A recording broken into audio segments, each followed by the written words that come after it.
Hello everyone, welcome to Study Science Smart with Ali, Biology 9 class, chapter number first, Introduction to Biology, lecture number 4,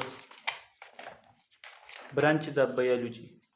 دینه مخکې لیکچر کې مونږه فزیالوجي پورې ویلو مخکې کلاس کې مونږ فزیالوجي پورې ویلو نن به امبریالوجي وایو چې امبریالوجي څه ته وایي دا هم د بایولوجي برانچ دی 5 نمبر اوکې امبریالوجي words چې دی دا کمبینیشن دی د ټو words نه یو دی امبریو یو دی لوجي لوجي خو سټډي ته وایي الریډي تاسو ته پته ده خو امبریو څه ته وایي اوکې امبریو وایي د زایګوټ نه چې راواخله زایګوټ نه تر د برته پورې چې کوم سټرکچر د مور په هیټه کې موجود دی دغه ته امبریو وایي که هغه ځناور دی او که انسانان دي اوس زایګوټ څه ته وایي زایګوټ کله چې میل او فیمیل رایوځای شي میلو شي صحیح ده سیکشولی میلو شي سیکسو کې میلو شي یو بل سره څنګه لکه د واده نه پس میل او فیمیل میل نر ذاتو او فیمیل ماده ذات نر او ښځه رایوځای شي د واده نه پس صحیح شو سیکشولی رایوځای شي که هغه ځناور دي او که انسانان دي ځناور کې کله چې هغه څه شي میچور شي او د میچور نه پس هغه رایوځای شي څنګه نو څنګه چل کېږي د دې میل نه څه راشي سپرم راشي سپرم سیلز دي کوم چې فلویډ دي صحیح شو سیمن ورته وایي سیمن فلویډ وي تاسو ته پته ده چې کوم سیمن دي فلویډ دي راشي د میل نه د نر ذات نه په هغې کې سیلز وي سیلز ته نوملي سپرم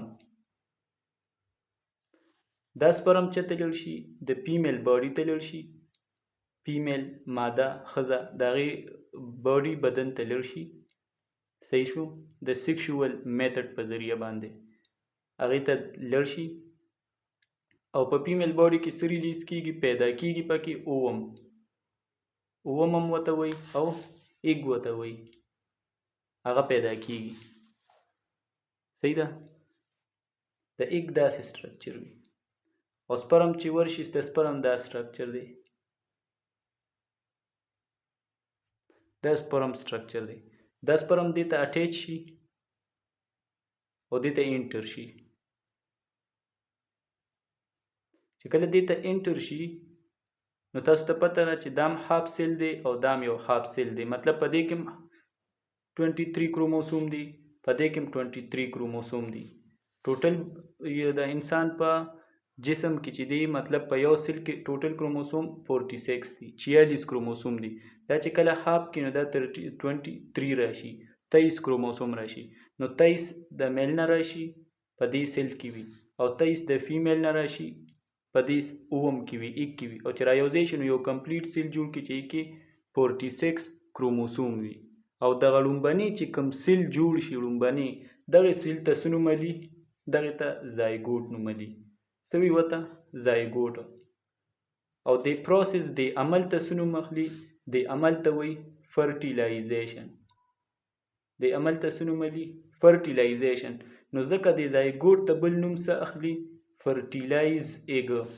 فرټیلایزډ ایګ د دې نه مخکې دا ایګ وه دلته مو ته موږ ایګ وي خو فرټیلایز نه وه ولې ای کې 23 سو کروموسوم د فرټیلایزیشن نه پس چې کله ورسره فرټیلایزیشن څه ته وایي چې کله میل او فیمیل میل سپرم او فیمیل ایګ رایوځای شي د پروسس ته چې څنګه دا رایوځای کېږي د پروسس ته څه وایي فرټیلایزیشن صحیح شو نو څه جوړ کړي یو فسټ لومبني چې کوم سیل جوړ کړي ای ته زایګوټ وایي زایګوټ ته بل نوم سالي فرټیلایز ایګ وایي اوس دا زایګوټ جوړ شو که نه نو دا به اوس دې کې به ډیویژن وشي دا به 2 شي بیا به کې ډیویژن وشي 4 به شي 2 به 2 شي چې کوم مطلب یو دی ابم 2 شي او دا بل چې دی ابم 2 شي نو څلور به شي بیا دا چې خپلو کې دغه شي دا به څه شي مطلب دی نه بیا 8 جوړ شي 8 نه به 16 شي 16 نه به 32 شي 32 نه به 64 شي او داسې ورپسې ځه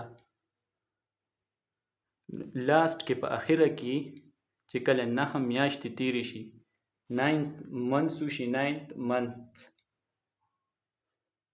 9 months چې کله پوره شي نو یو کمپلیټ انسان الله پاک جوړ کی د 9 میاشتو نه پس بیا څه کېږي برت کېږي د دننه دنیا نه بار دنیا ته راځي اوکې نو د زایګوټ نه واله تاسو ته موي تر د برته پورې چې کوم سټرکچر پروت دی د مور په هیټه کې د دغه ته څه وایي دې ته ایمبریو وایي او د دغه ایمبریو سټډي چې موږ کوو دې ته وایي ایمبریالوجي کلیر اوس دې ځای کې تاسو وګورئ چې هیومن چې دی د 9 months علي 9 میاشتې اخلي چې یو انسان څه کېږي د مور په غېټه کې جوړیږي د میلاوېدو نه پس 9 میاشتې علي چې څه وشي چې هغه پوره انسان جوړ شي 9 میاشتې علي د مختلف ځناورو مختلف ټایم دی چې په هغې کې هغه کومه ایمبریو ده جوړیږي یو څو زه تاسو سره دلته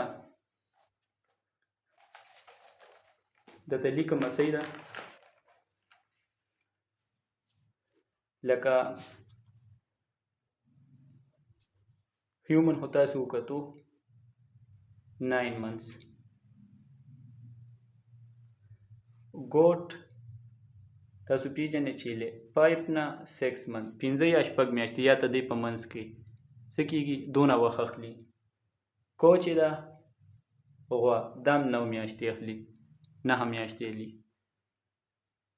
ریبټ چې دی اوسه سویا دا 30 نه 32 ورځو پورې اخلي 30 یا 32 30 31 32 دې ورځو کې دا دومره وخت اخلي بیا ډاګ دی نو هغه 60 یا 62 ورځې اخلي بیا پسې کیټ دی پیشو نو هغه 60 یا 65 مطلب د دې په منځ کې یا دومره ورځې اخلي بیا د ټولو نه لارجسټ چې کوم دی لارجسټ زیات وخت والا چې مطلب ډیر وخت کې هغه ایمبریو جوړیږي صحیح ده هغه ایلیفینټ دی څه ایلیفینټ چې هغه 22 منت اخلي او دا ټولو کې لارجسټ دی یاد ساتئ څونه 22 منت دی بیا شیپ دی ګډه چې ده شیپ پښتو کې ورته ګډه وایي هغه 5 months اخلي بیا هارس دی دا کامن دی ها چې کوم عام مونږ وینو دا 11 months اخلي 11 میاشتې بیا چیکن عموم یاد ساتئ چې کوم دا چرګه ده هغه 21 days 21 ورځې اخلي بیا د ټولو نه سمالسټ چې دی دلته موږ د ټولو نه لارجسټ وي او د ټولو نه سمالسټ دی هغې ته وایي اپوسم په دې اونو باندې ګرځي د دغه په شانتي وي د مږې په شان وي خو مږې نه لږ غټ وي هغه 12 ورځې اخلي دا د ټولو نه کم دی انیمل کې د ټولو نه کم دی لږ وخت اخلي لږې ورځې اخلي اپوسم بیا په نیټ باندې وګورئ سرچ کړئ نو تصویر چې کوم پکچر دی هغه به ووینئ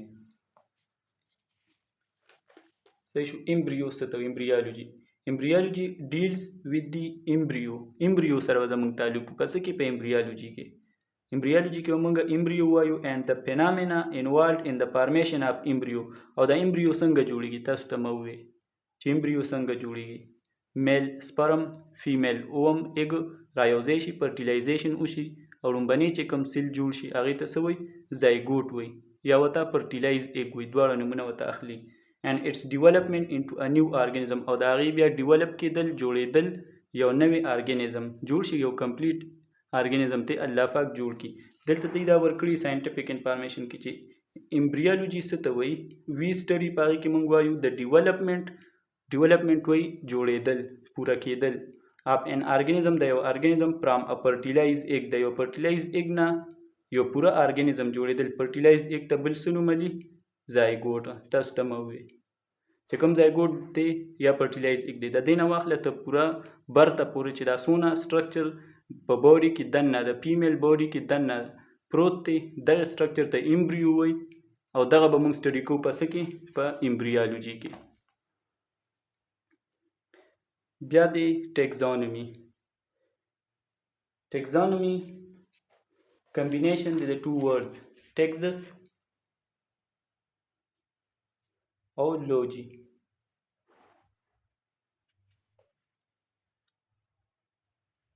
Texas وی arrangement ته او لوجي taxonomy نومي وی سیستم ته. ټیکزانومي مطلب هغه سیستم چې په هغه کې موږ ارینجمنټ ګورو، د ارګانیزم ارینجمنټ پکې کوو، هغې ته څه وایي؟ ټیکزانومي. ارینجمنټ داسې چې مختلف تاسو وینئ د دنیا قسمه ارګانیزم دي، څه په وچه باندې دي، څه په لمده باندې، څه هم د دې ترمنځ دي ارګانیزم دي مختلف، دی بیا ډیوایډ کړي دي، تقسیم کړي دي، څه ته یو نوم ورکړی دی، څه ته بل نوم ورکړی دی، د څه دپاره چې دا موږ ته په اسانه یاد شي او د هر یو څیز موږ په اسانه باندې study کولی شو. دې ته وایي taxonomy. Taxonomy is the study of classification of organism. Classification یې کړی د څه؟ د ارګانیزم. مطلب ارګانیزم له کلاسز جوړ کړي دي، سی په یو کلاس کې هري، سی په بل کې هري، سی په بل کې هري، د څه لپاره چې موږ ته په اسانه باندې د هغې study کولی شو. and their scientific naming او هغوی له scientific naming یې ورکړي دي په څه کې؟ په taxonomy کې. د هر یو ارګانیزم، د هر یو ژوندي څیز چې تاسو وینئ نه وینئ، صحیح شو، د دې هر یو ساینټیفیک نیم دی. یو عام انګلیش کې نومونه دي، لکه انسان اوس موږ یو نو موږ ته هیومن وایي په انګلیش کې، او په ساینټیفیک کې زموږ څه نوم دی؟ چله ورځي ساینټیفیک زموږ څه نوم دی؟ دا وګوره، دا یا ساتئ ها، دا وایوه کې اکثر تپوس کوي هیومن سیپین. هیومن ته څه نوم لري؟ هومو سیپین. هومو سیپینس. نو هومو سیپینس څونه چې ساینټیفیک نیم دی دا به د دوو ورډز نه جوړ وي. څونه؟ د دوو ورډز نه به جوړ وي. لکه اوس دا یو اگزامپل تاسو وګورئ، هومو سیپین، هومو او سیپین. هومو څه ته وایي؟ هیومن ته وایي یا مین ته وایي. سیپینس انټیلیجنټ ته وایي یا وایس ته وایي، هوښیار ته. نو انټیلیجنټ مین د هوموسیپین معنی دا ده.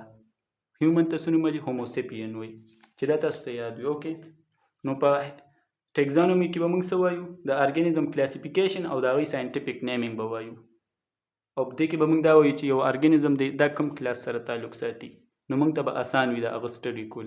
د هغې نه پس بیا راځي سیل بایالوجي، یا ورته سایټالوجي وایي. نو سایټالوجي هم د کمبینیشن دی ټو ورډز نه، سایټو او لوجي. سایټو سیل ته وایي او لوجي سټډي ته وایي. د سیل سټډي کولو ته څه وایي؟ سایټالوجي وایي. د سیل سټډي کولو ته څه وایي؟ سایټالوجي وایي. Cytology is the study of cells. د سیل سټډي ته څه وایي؟ سایټالوجي وایي. and their organelles. organelles څه ته وایي؟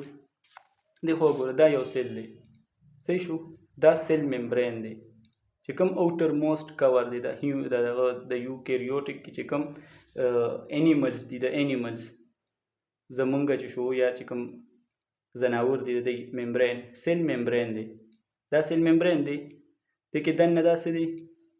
دا پکې نیوکلیس دی،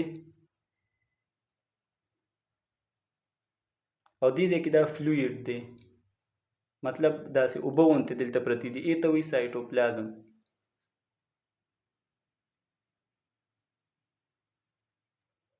دلته مطلب د دې ممبرین نه والا دا نیوکلیر ممبرین دی، او دا سیل ممبرین، د دې په منځ کې چې کوم څونه ارڅه پراته دي هغې ته څه وایي؟ فلویډ نه، چې څونه ارڅه پراته دي ته څه وایي؟ سایټوپلازم وایي. نو هغې کې بیا دوه قسمه دي، یو ریجډ سالډ سخت څیزونه دي، او یو پکې فلویډ دی، د اوبو په شان څیز دی. نو هغه اوبو په شان څیزونو ته څه وایي؟ سایټوسول. کوم چې فلویډ دی، واټري لایک سبسټانسز دي پکې، صحیح شو، فلویډ دی پکې. او څه پکې چې سالډ سبستانس وي سالډ، نو سالډ ته څه وایي؟ ارګنیلز وایي. اوکې، سیل ممبرین دی، دا نیوکلیر ممبرین دی، نیوکلیس دی. د دې په منځ کې چې کوم څونه ځای دی دې ته سایټوپلازم وایي. په دې سایټوپلازم کې په دې کې دوه قسمه څیزونه دي، یو خو فلویډ دی، اوبه دي، او په هغه اوبو کې بیا سخت څیزونه پراته دي، کلک سالډ باډیز پکې پراته دي، سالډ باډیز. نو هغه اوبه چې کوم دی فلویډ دي، هغې ته څه نوموي؟ سایټوسول ورته وایي. او چې کوم سالډ باډي پراته دي هغې ته ارګنیلز وایي. نو ارګنیلز هم وپېژانده، د دغې ارګنیل سټډي کولو په سیل سایټالوجي کې موږ سیل وایو، د دې سیل سټډي به کوو او د دې ارګنیل سټډي به کوو. ارګنیلز اگزامپل د ارګنیل سره مایټوکانډریا ارګنیل دی، رایبوسومز ارګنیلز دي، ډیر زیات ارګنیلز دي په سیل کې. مایټوکانډریا شو، رایبوسومز شو، ګولجی باډیز شو، لایسوسوم شو، انډوپلازمیک ریټیکولم شو، رف انډوپلازمیک ریټیکولم، سموث انډوپلازمیک ریټیکولم، دا ټول په څه کې راځي؟ په ارګنیلز کې راځي. نو ارګنیلز هم وپېژانده، سایټالوجي یا سیل بایولوجي کې موږ سیل وایو او ارګنیلز به وایو. بیا دی پیلیونټالوجي. پیلیونټالوجي څه ته وایي؟ پیلیونټالوجي کمبینیشن دی د ټو ورډز، پیلیو